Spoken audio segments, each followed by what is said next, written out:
This is an IEM. It's defined by the ear tip that goes into your ear with varying deepness. And this is an earbud.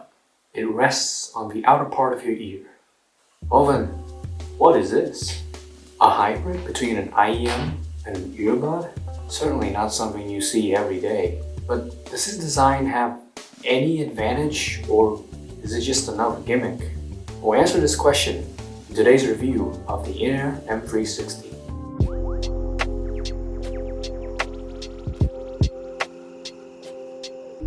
Yep, you guessed it. No boxer manual, because I bought this thing secondhand. From digging through Japanese Twitter, the box is nicely designed, quite clean and minimalistic.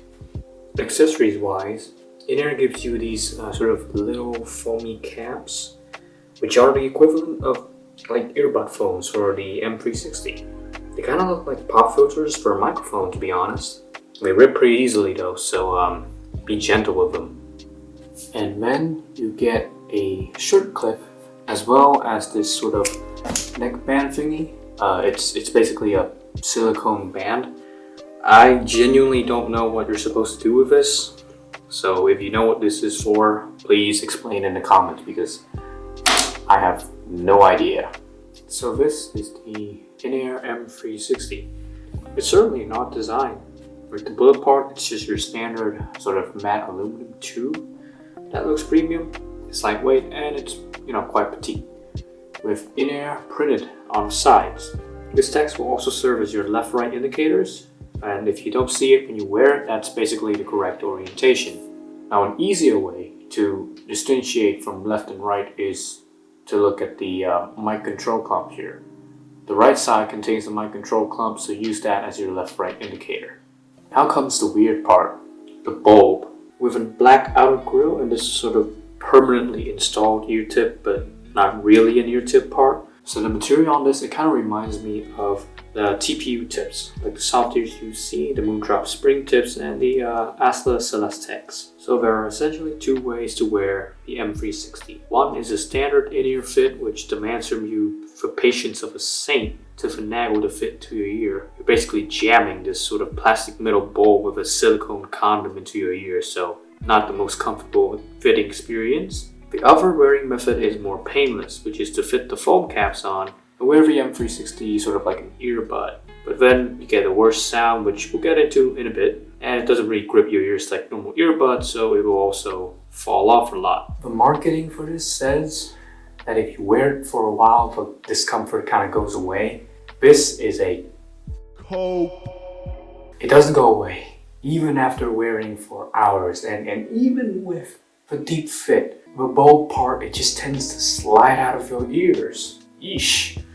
Like, if you have small ears, this IEM really isn't for you. The cable here is also very scuffed, with fabric sleeving right up to the Y splitter, after which there's no more fabric sleeving, which I lament because it makes the M360 very microphonic. There's also no chin slider, which is another unfortunate lack of inclusion. The jack here, it terminates in 3.5 millimeters, has a TRS jack, which has the extra sleeve to accommodate for the mic clump, which has full volume controls as well as play pause function. Okay, so for some reason, the Inair M360's mic has some weird distortion artifacts.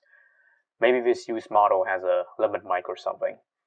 Otherwise, my voice is muffled and low fidelity, which isn't ideal to say the least. So out of my sources, I like the pairing of the DX160 with this M360, but since the 3.5mm jack on this one is non-standard, basically when I plug this in, I have to either constantly press the mic button, or I have to put the jack sort of like 2/3 in like this. That's what she said. For the sound to be normal.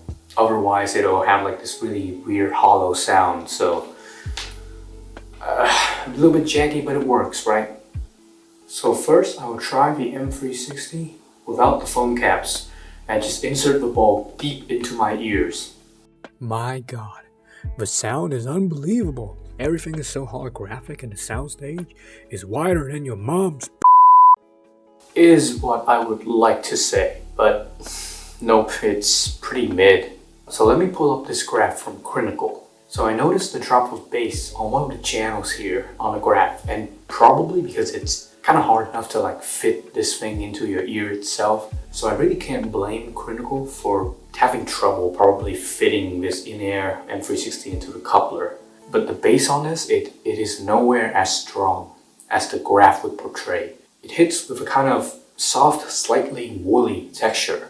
And if anything, it just has only moderate rumble. It's otherwise comparable to probably a usual microdriver dynamic. And it just distorts like a microdriver at even moderate volumes, which introduces a sort of raspiness to the sound. The mid-range, it isn't anything special. It's got a pretty warm presentation, no particular emphasis for any sort of vocals or any particular elements.